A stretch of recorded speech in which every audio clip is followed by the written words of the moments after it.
Que a graça e a paz do nosso Senhor e Salvador Jesus Cristo esteja no coração de cada um dos amados irmãos e famílias que nos acompanham. Queremos, nesta hora do nosso estudo bíblico, contar com a sua presença, acompanhando esse estudo. E eu quero falar hoje a respeito da igreja, como surgiu a igreja.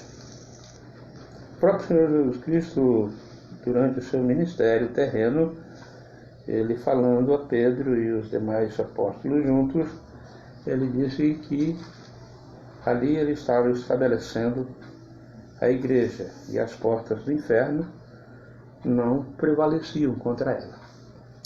Nós queremos orar agradecendo o dia que passou.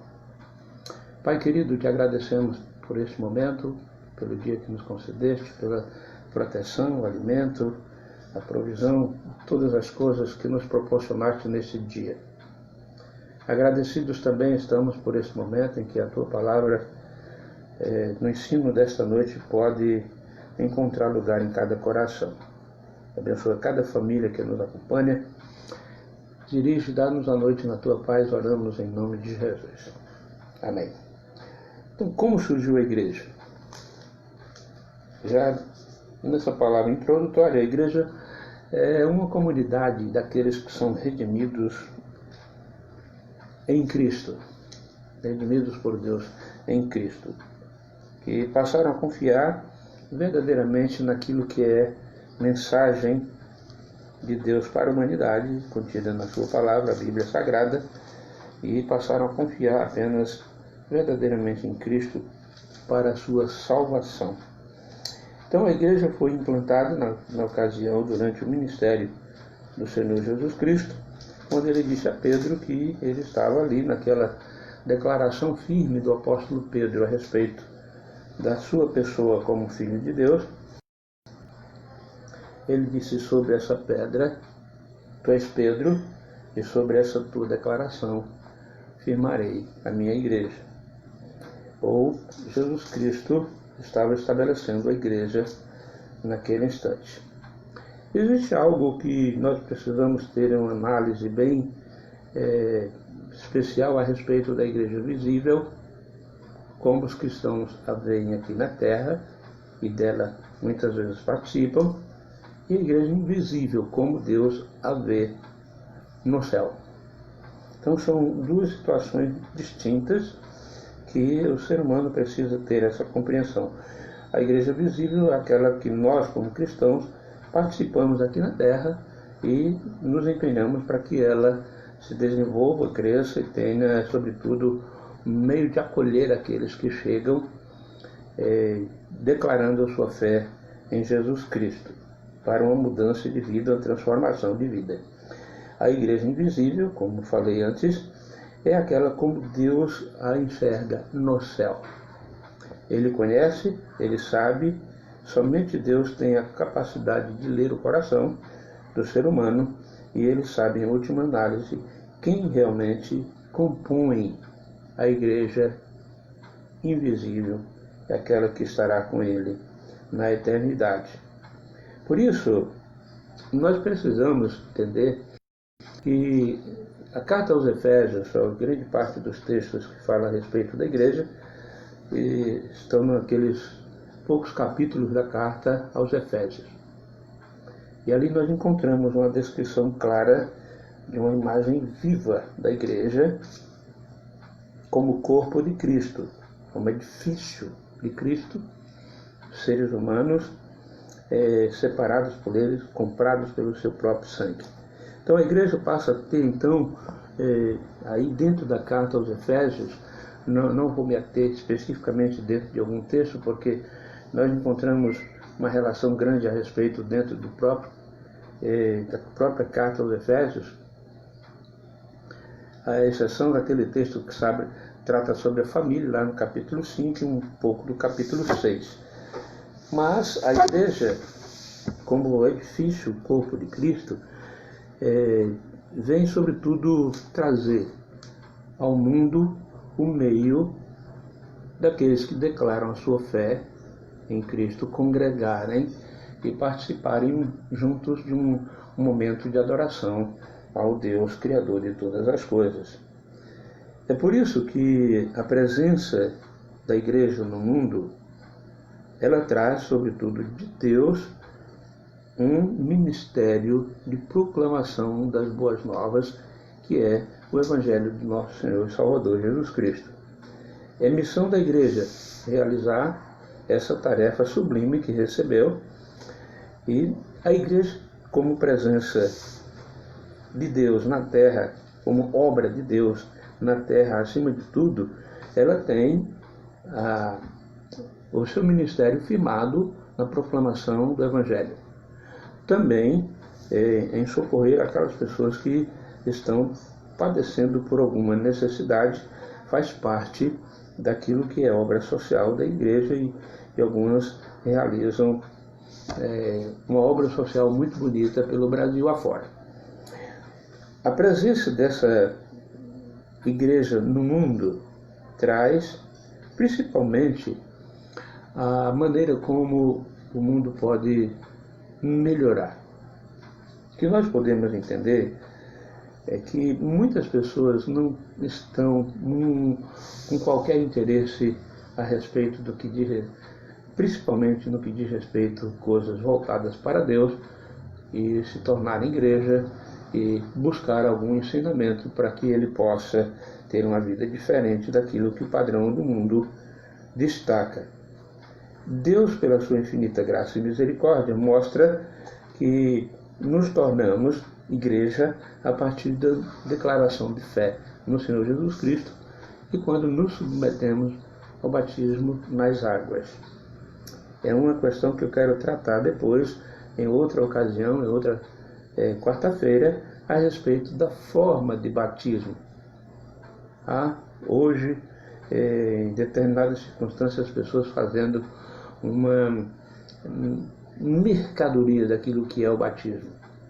E eu quero tratar num capítulo todo especial, numa quarta-feira, a respeito do batismo, que é uma forma de você se tornar membro integrante de uma igreja. A igreja tem seus ministérios, tem suas ordenanças. O batismo é uma delas e a ceia do Senhor é outra. E ela é celebrada inicialmente ou no início de cada mês. Pelo menos as igrejas batistas mantêm essa prática até hoje. No início de cada mês, a celebração da ceia do Senhor, mostrando que ali há uma comunhão e proclamando o Evangelho como parte principal da fonte na presença gloriosa de Deus no mundo através da igreja. Eu e você, crentes no Senhor Jesus Cristo, somos a igreja. O nosso templo é um edifício de paredes, tijolo, tinta, portas e algumas outras coisas que comum aos templos evangélicos. Então, quando nós olhamos para que a obra do Espírito Santo na vida do crente, o Espírito Santo de Deus habita no crente, ele proporciona ali um estágio de comunhão completamente diferente daquilo que a pessoa experimentou lá no início da sua caminhada. Então a igreja, como eu disse, é o corpo de Cristo. Ele é o cabeça. Lá em Efésios, no capítulo 1, no capítulo 4 e no capítulo 5, faz descrições distintas a respeito disso e mostra que Cristo tem autoridade sobre o seu povo. Aquele que verdadeiramente é cristão é submisso e obediente. E assim, ao se submeter à vontade do Espírito Santo de Deus e a Cristo como cabeça da igreja, ele então mostra que tem uma consciência cristã diferente. Como membro do corpo de Cristo, cada um desempenha o seu papel de uma forma distinta. Ninguém tem uma vida de poder e capacidade para possuir todos os dons. É um outro capítulo que nós queremos mencionar depois a respeito desse ensino doutrinário nas quartas-feiras. A igreja, é tida também como a noiva. A gente encontra descrições dessa forma também no capítulo 5 aos Efésios, da carta aos Efésios, em Hebreus, né? Como noiva de Cristo, a igreja deve se esforçar para manter-se pura na devoção a Ele, com zelo naquilo que recebeu como ministério para executar. Nós, como igreja, somos um povo diferente, escolhidos e separados por Deus para uma obra específica aqui na terra. A igreja, como noiva de Cristo, traz, sobretudo dentro do povo de Deus, a toda a membresia, algo diferente daquilo que nós podemos viver, movidos para analisar a grande possibilidade daquilo que torna-se uma realidade diferente no banquete espiritual que aguarda a igreja lá na eternidade, com a volta do Senhor Jesus Cristo para buscá-la. O livro de Apocalipse, capítulo 19, traz parte dessa descrição, complementa lá no capítulo 21 o restante dessa situação da igreja como noiva de Cristo, que ele vem buscá-la. Família de Deus é uma outra forma de se tratar a igreja. Nós somos família de Deus. Uma das razões interessantes porque nos chamamos de irmãos e irmãs, porque somos família. E como família, o fato de que Deus nos adotou como filhos e filhas, livrando-nos da condenação eterna através da aceitação do seu Filho amado como único e suficiente Salvador, liberto da condenação do pecado, nós fomos adotados por Deus e nos tornamos filhos e filhas de Deus. E a igreja, como família, nós podemos encontrar diversas situações que a palavra do Senhor nos mostra. Lá na primeira carta de João, no capítulo 3, nós temos uma descrição a respeito desse assunto, né? Por outro lado, essa relação familiar, como irmãos e irmãs, como estava falando agora há pouco, a maior e mais duradoura de todos os laços familiares é aquele que nos une através de Cristo, nos tornamos irmãos em Cristo. Isso é de um valor inestimável, porque nos tornamos igreja. E dentro da igreja, nós temos um relacionamento com Deus, com Cristo e principalmente com os irmãos. E isso deve ser principalmente fraternal, no amor fraternal, sincero diante de Deus. Então, a igreja tem tantas outras situações que nós poderíamos utilizar nesse espaço para assim comentar. Amar a Cristo significa, sobretudo, amar a sua igreja, buscar a sua edificação, buscar o seu crescimento, não somente por palavras, mas principalmente por ações. Nós somos responsáveis uns pelos outros. Tem muita gente que pensa que isso é atribuição somente do pastor.